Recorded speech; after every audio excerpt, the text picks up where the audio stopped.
Chapter 673. Aside from that, she was going to take the opportunity to see if Shane's friends took a liking to Shelby and her friends. Whitney would be doing both parties a huge favor if she managed to matchmake even one couple. A rich husband was much more important in comparison to studying. To Whitney, there was no point in studying so hard since they were blessed with good looks. It was just then that Wilbur entered the hall following the hotel servers. Wilbur, Shelby skipped over to him, her ponytail swaying as she moved. Wilbur patted her on the shoulder with a smile, but the gesture looked like he was taking advantage of her in Whitney's eyes. Whitney frowned, coming up to the two of them saying, "Wilbur, quit it with your groping. It's disrespectful to her, and highly telling of your character." "Dude, she's my sister. What's your problem?" Wilbur flared up in annoyance almost immediately. Why was this girl hell-bent on starting trouble with him, picking at him no matter what he did? Whitney scoffed. "She has her own brother. You can drop the act." "Don't say that, Whitney," said Shelby in a hurried whisper. Whitney frowned. "I'm only saying this for your own good." "Gosh, when are you going to wake up?" Just then, Shane came over with his friends as well. Shane looked Wilbur up and down, smiling at him. "What's your name?" "Wilbur Penn," said Wilbur calmly. Shane smiled. "Shane Omega. These are my friends, Homer Colt, Mark Lancari, and Astor King." Wilbur nodded with a smile. Yet just then, Whitney cut in with a smile of her own. "Let me do the introductions. Mr. Shane Omega, chairman of Comet Security. His family has a whole factory, and they earn $300 million annually at least." "It's an honor to meet you, Mr. Omega," Wilbur said calmly. Shane smiled, and Whitney went on. "Mr. Homer Colt, Cardin Province representative of Vanguard Home Appliances. They make $200 million in sales every year. Mr. Mark Lancari's family owns a supermarket chain, valued on the market at $300 million. Mr. Astor King here works in cable manufacturing and has a net worth of almost $100 million. Wow, you're all so well achieved for your age." Wilbur smiled politely. Whitney's tone turned cold at once. "Why don't you tell us what you do, Wilbur? I heard you don't even have a job, do you?" Wilbur understood at last that Whitney was showing off to him and trying to humiliate him. He gave it some thought and said, how do I put this? I guess I don't have a job, but you could say that Fave, the chairman of Cape Consortium, works for me." Whitney, Shane, and his friends were all stunned for a moment. However, after a moment, all of them burst out laughing. Whitney was practically in tears, as if she had heard the funniest joke in the world. Wilbur stared at them, saying nothing. After Whitney's laughter died down, she said, "Come on, Wilbur. That's not something to joke about. Do you even know how much Cape Consortium is worth? They're an international company worth billions of dollars. Miss Eve is a role model to all women. How dare you lie about something like that?" "My goodness, what a joke," Shane said, shaking his head. "Even I don't have the chance to get to know Miss Eve. Who do you think you're kidding?" "No wonder Whitney said you were full of shit. I definitely believe her now." Shane gave Wilbur a disdainful look, shaking his head again. Astor and the rest chuckled as well. Even though they said nothing, it was clear that they saw Wilbur as a joke. Shelby tugged on Wilbur's sleeve, whispering to him, "Wilbur, you can't just say stuff like that. Cape is really powerful. You might be in trouble if Miss Eve hears you say that." "What trouble could there possibly be? Come on, trust your brother." Wilbur smiled. Shelby flushed awkwardly, not knowing what to say to that. She knew that Wilbur was powerful, but Cape Consortium was way out of their league, and Faye Eve was a legendary woman.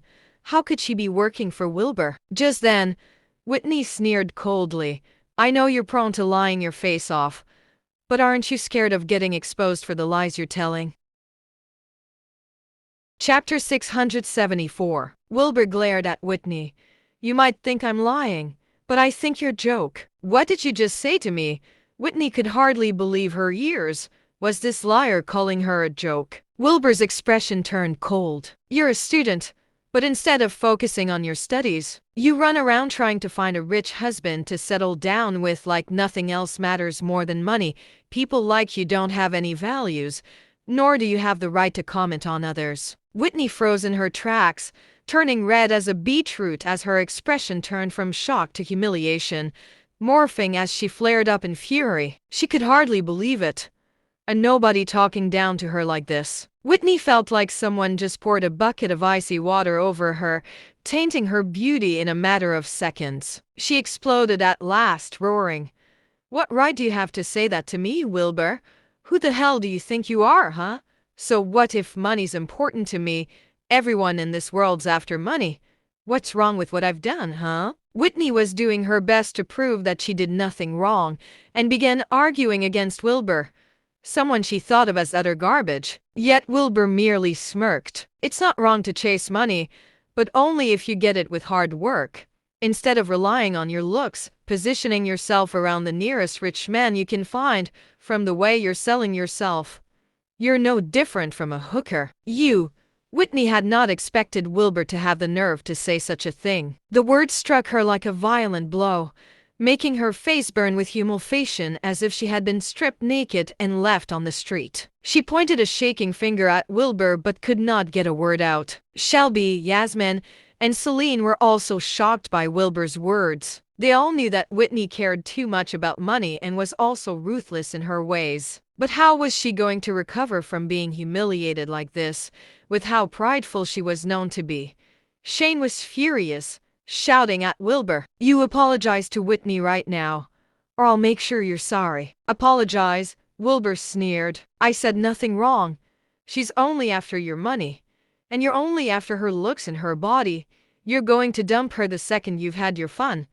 It's not like you would actually marry a gold digger like her." Shane was stunned. It was true that he had not planned to marry Whitney.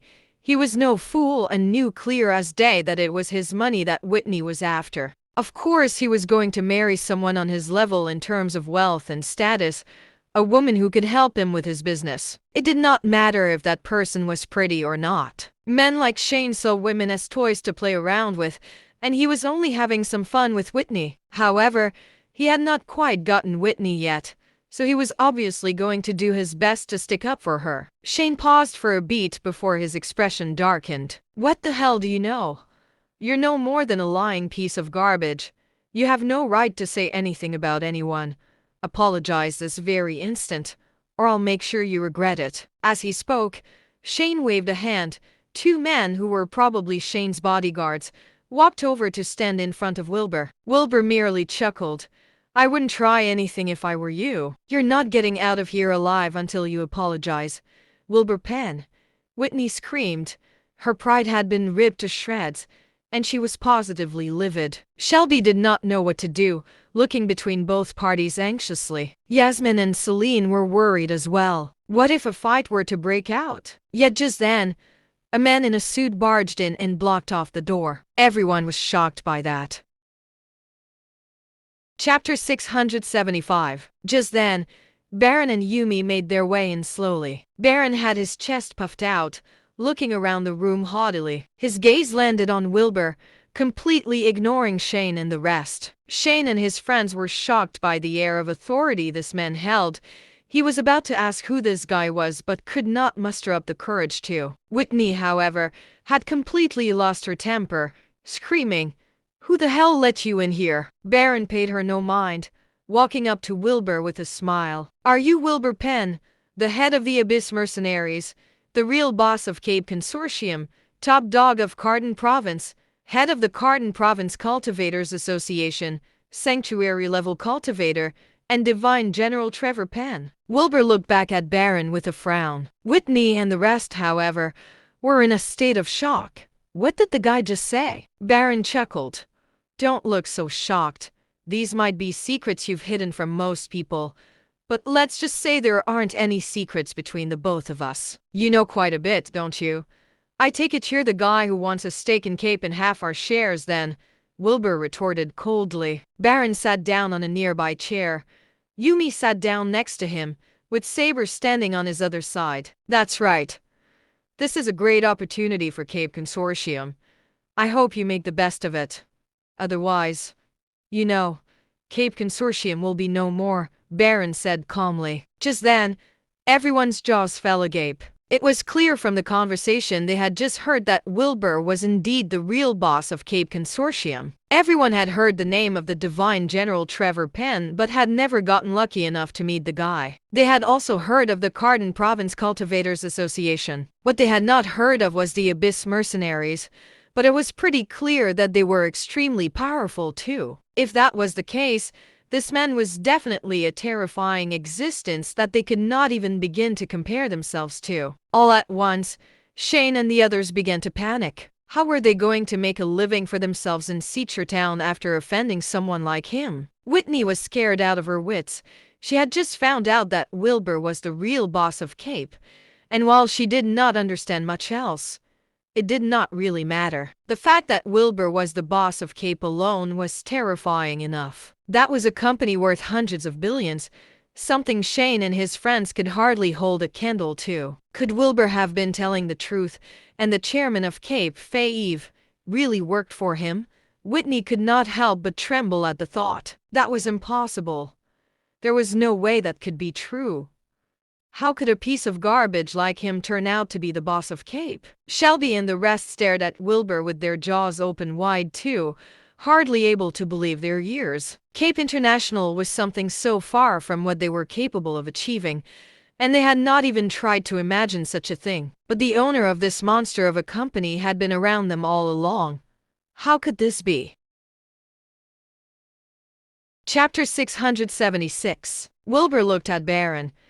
I'd really advise against you doing that, or you're going to regret it. I've never regretted any of my actions, and nothing I've done has ever been worthy of my regret, Baron boasted. So what if your sanctuary level power isn't everything? And neither are skills. I can do whatever I want to Cape, and you can't do anything about it. Wilbur chuckled, shaking his head. I don't think you understand people like me.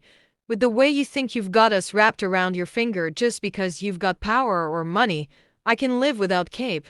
But you're dead if you even try to put your hands on it. Baron's gaze turned murderous as he glowered at Wilbur. Wilbur looked back at him in the eye without any intention of backing down. You dare go against this nation? Baron asked coldly. Wilbur let out a sneer of disdain. What's this? Are you speaking on the nation's behalf here? Don't flatter yourself, buddy. You're nothing to me. What the hell did you just say? Baron's voice was terrifyingly dark, his tone cold and piercing. Wilbur said, I think I made myself pretty clear. Keep that attitude up, and Cape's going to be shutting its doors. Wanna bet that the transfer documents will be out in just 3 days? Baron threatened. Wilbur shrugged. I know it's possible, but you'll be dead if that happens too. You've got some nerve. No one has ever threatened me like this before. Not even a sanctuary-level cultivator. Baron had finally lost his temper. Behind him, Saber's finger twitched. An invisible aura began to spread out, swirling around the room. Wilbur's expression darkened.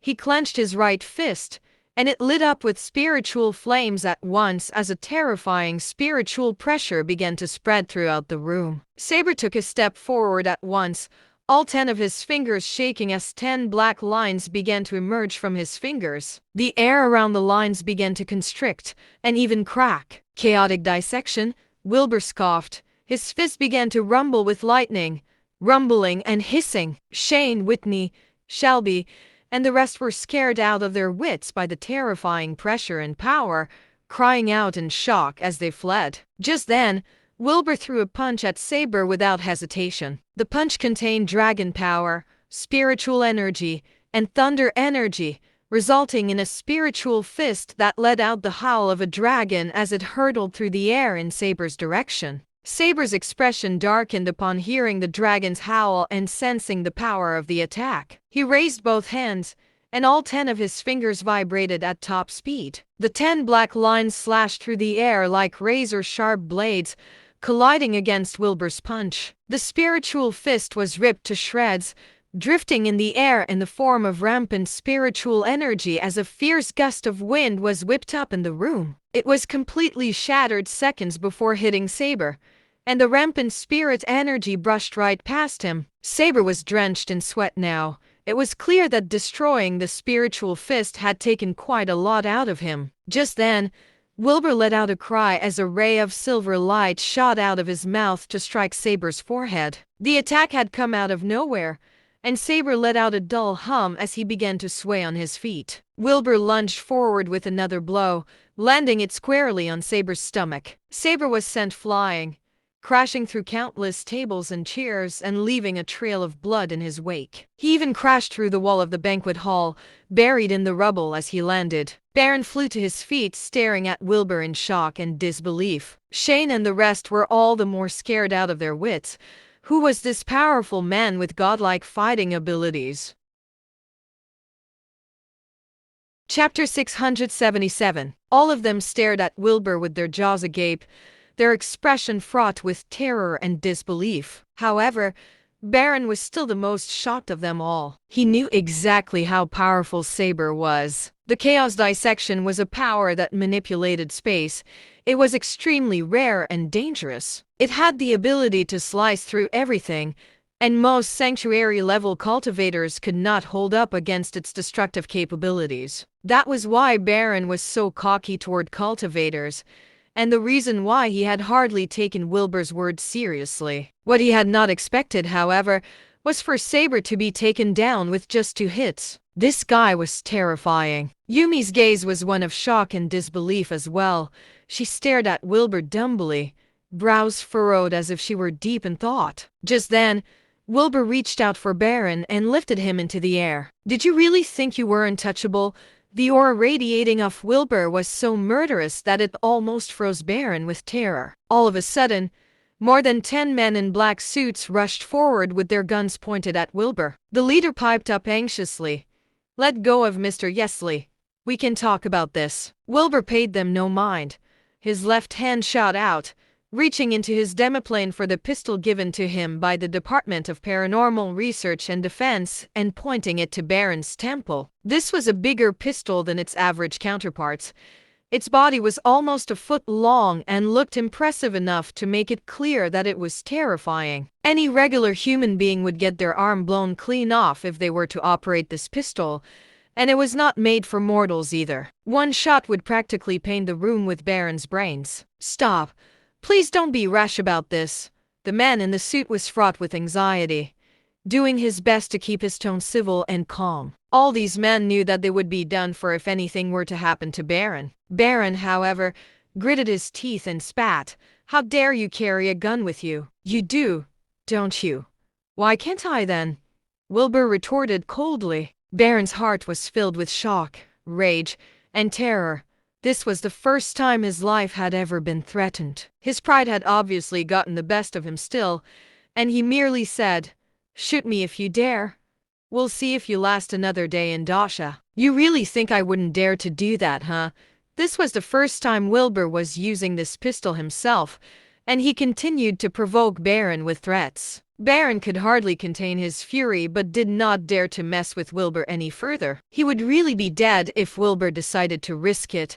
Hence Baron said nothing, his face purple as he held his words in. Shelby was scared out of her wits then. How did they get here from just having a meal? Weapons had been drawn, which was a big deal. She thought about trying to talk Wilbur out of this and de-escalate the situation. This man was far from ordinary, and it was best that no casualties came out of this. However, just as she was about to say something, the door of the banquet hall was kicked open to reveal a tall figure. Baron saw who it was and broke out into a laugh at once. "Go on. Kill me. Pull the trigger. I dare you." Wilbur glanced at the man at the door and smirked. "No one can stop me if I want to kill you." "Really? I don't believe you," Baron chuckled. Wilbur's gaze turned icy. Chapter 678. "Don't shoot, Wilbur." Orin rushed over, his expression fraught with nerves. Wilbur glanced at the door. Countless members of the Special Forces had sealed the place off, and he turned to Orin with a chuckle. "You're here too, huh? Faye gave me a call, and I came rushing over the second I knew you were here." Orin was visibly nervous here. Faye had just given him a call, telling him about the news of Baron demanding a stake in Cape. Orin had not expected that to happen. Baron had only mentioned wanting to work with Cape, which was why Orin had even introduced both parties to each other. Obviously, Wilbur was going to say no to such a request. Orin knew the second he heard that Baron was heading to Seacher Hotel to look for Wilbur that an altercation was going to happen and had dropped everything to rush over. Sure enough, things had escalated to such a dire extent. Baron had to be safe. Everyone would get into trouble if something were to happen to someone of his status. The situation would only spiral out of control, causing a horrifying chain reaction. Wilbur chuckled. Well, anyone who provokes me has to pay the price of doing so. Don't fault me for this. Orin furrowed his brows tightly. He knew just how powerful Wilbur was, and that nothing would get past him in Cardin Province. Wilbur was definitely powerful enough to hold his own against Baron, but something like this could not happen within Cardin Province, not within Orin's territory. Wilbur, please let go of Baron first. Let's talk about this, Orin said carefully. Baron smirked at Wilbur. He was certain that Wilbur would not have the guts to kill him just like that in front of Orin. Yet Wilbur did not show any intention of letting go of Baron. He stuffed the barrel of the gun into Baron's mouth, shoving harshly as Baron's head fell back. Baron's face flushed from awkward position and his chest was beating wildly in terror. Of course he was afraid. He would really be done for if this madman actually pulled the trigger. But his status and pride stopped him from groveling. Amidst his rage and terror, Baron was already hatching a plan on how to torture Wilbur after this was over. A sanctuary-level cultivator might be powerful, but surely they would not be able to hold up against the most modern of weapons. These cultivators would have taken over the world otherwise. If he could not beat Wilbur physically, he would have to resort to weapons or his status. Orin saw Wilbur's refusal to back down and turned to frown at Baron. Baron, you're in the wrong here. I say you apologize to Wilbur, and you'll be fine. Why should I apologize to him? Baron yelled, his voice muffled from the pistol in his mouth, but his tone was still arrogant. Orin was having the headache of his lifetime. These two were really not making this easy for him. Whitney and the others, however, were scared out of their wits. Isn't that Orin Campbell, the governor of Cardin Province? Is Wilbur ignoring even his words? They wondered. Whitney stared at Wilbur, her expression full of shock and disbelief. Was this man allowed to speak to Orin Campbell like that, even ignoring Orin's words without anything he could do about it? What was happening to the world? Whitney was flabbergasted, feeling like nothing she knew was real. At the same time, Baron's men and Orin were nothing but anxious, seeing how tense the situation was with both parties unwilling to budge. One wrong move could result in a catastrophe, and everyone hardly dared to even speak. Just as Orin was planning the next move, the doors of the banquet hall opened to reveal a girl in glasses. The crowd gaped at her. Behind the girl was an old, slightly hunched-over figure. Orin let out a breath at the sight, visible relief on his face. The hunched-over figure glanced at the crowd before walking up to Wilbur and the rest. Chapter 679. Mr. Grayson, you're finally here. Orin wiped the sweat off his brow. The figure who had just arrived was none other than Benjamin Grayson. Orin had predicted how dire the situation might be and what it might lead to. He had called Benjamin at once. Sure enough, the situation was highly tense and dangerous. It seemed like Benjamin was the only one who could turn things around now. Even Baron's father would have to respect the nation's founding father. Wilbur and Benjamin also had a meaningful friendship. Surely Wilbur would listen to Benjamin's words. Whitney, Shane, and the rest could hardly believe their eyes. They had thought that Orin Campbell was the biggest figure they would see today. This old man, however, appeared to be someone that even Orin had to pay his respects to. It was clear that he was no regular old man. This was beyond anything Whitney and the rest knew about. A level of power that they would never get the chance to get close to. Just then, Saber returned to his senses. He emerged from the rubble, standing to the side. His mouth was still dripping with blood, but he glowered at Wilbur with all 10 fingers lowered. Benjamin glanced at him, before turning back to Wilbur. Come on, put the gun down. This hardly looks like you. Wilbur chuckled. He still, after all, respected this founding father to some extent. Wilbur withdrew his gun, throwing Baron onto a chair at the same time. Baron glowered at Wilbur viciously. But Benjamin said, "Baron, is your father well?" Baron glanced at Benjamin, lowering his head. "Hello, Mr. Grayson. My father's doing all right." "Is that so? Seems to me like he's not going to be doing well for very long if you keep this behavior up," Benjamin said coldly. Baron jumped at that but kept his head bowed. "I understand, Mr. Grayson. I understand you youngsters have your tempers, but you should never take something that doesn't belong to you by force. Your father only got to where he is now with a great deal of hard work. You shouldn't be causing him any trouble," Benjamin continued. Baron let out a long breath, nodding silently. Benjamin said, "Go back to North Seacher and tell your father I send him my regards." After that, Benjamin told Baron to leave. Baron might be wildly arrogant, but he still had to pay his respects to Benjamin. He cast one final, icy glance at Wilbur. "I'll be waiting for you in North Seacher. I'm sure we'll see each other again." Baron really was something else, daring to say something like that in front of Benjamin. After that, Baron got up and left with Saber and the rest of his men in tow. Yumi cast a single glance at Wilbur before lowering her head and leaving quietly. Just then, Benjamin looked at Shane and the rest. "Take care of everything else here. The onlookers too. Don't make it messy." Yes, I'll handle it," Orin hurried to say. Benjamin nodded, before patting Wilbur's shoulder.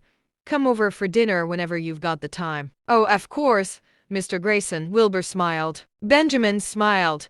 He put his hands behind his back after that, leaving quietly with his granddaughter. Just then, Orin looked at Whitney and her friends, who were stunned in place. "Come here, all of you." Shane and the rest were currently scared out of their wits. Orin was an untouchable existence to these people. They stumbled over at the order, trembling in fear as they waited for what he had to say. Chapter 680. Orin had an air about him that was positively terrifying.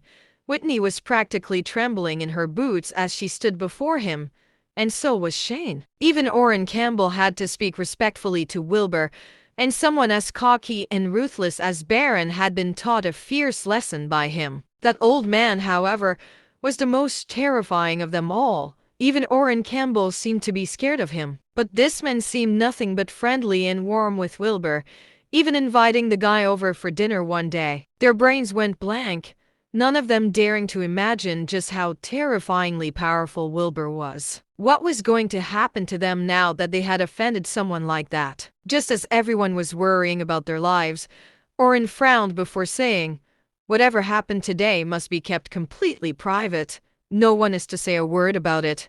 Do you understand?" Who would dare to go against the words of Orin Campbell? Everyone nodded profusely. Orin looked at Wilbur then. "It's not worth butting heads with that guy. He's a lost cause. Even his father can't control him. Don't worry about that. I don't plan on giving him any more trouble after this. But I won't be as nice if he tries anything else with me. Not even if you're there." Wilbur's words scared Whitney and her friends witless. Who on earth was this man daring to speak to Orin Campbell like that? Yet Orin merely sighed. "Don't go to North Seacher in the near future. If you really need to go, pay a visit to Mr. Joman before that." "I will, thank you," Wilbur smiled. Orin nodded, finally turning to leave after that. Just then, Whitney, Albert, Astor, Mark, Homer, and the rest were still staring at Wilbur in terror. None of them dared to imagine just how terrifying it would be to get on this man's bad side. Were they going to perish for that? It seemed like this man was above the law itself. People like them were hardly worth much to people like Wilbur, and they were terrified of what their fate was going to be after this. None of them had been nice to Wilbur in the slightest. Everyone's fear grew at the thought, and Shane even wet himself. Wilbur shook his head. He paid them no mind, but said to Shelby, "You can head back with the others first. Don't hang around Whitney that much in the future.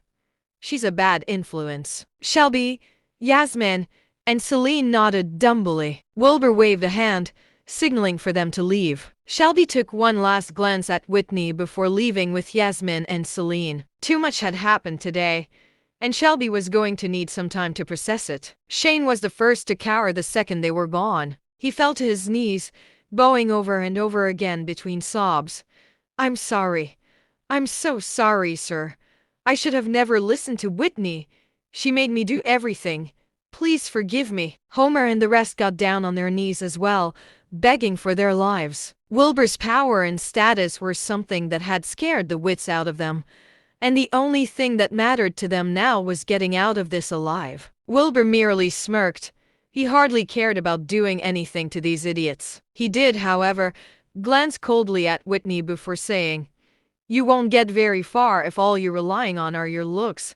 I hope you get your act together." Wilbur turned to leave after that, leaving Whitney and the rest stunned. A while later, Shane flew to his feet and landed a harsh slap on Whitney's face. The crisp sound of the slap resounded in the air. Whitney was dizzy from the impact, staring dumbly at Shane. Shane glowered at her. "You fucking bitch. I almost died today because of you." He turned to his men after that. "Make sure all the losses here are paid for. Not a word about this goes out." His men hurried to nod. Homer and the rest fled the scene not long after. Whitney was the only person left in the hall. A long while later, she broke down wailing in what was a mix between a sob and a scream before falling onto the ground, bursting into tears. She regretted everything and felt utterly humiliated. She had treated Wilbur like complete garbage, only for him to turn out to be the real person in power. This is the last chapter I have with me. I will upload once there is a new one. Thank you all for your continued support, especially to those who always leave a like in their comments. You know who you are, and I appreciate it a lot.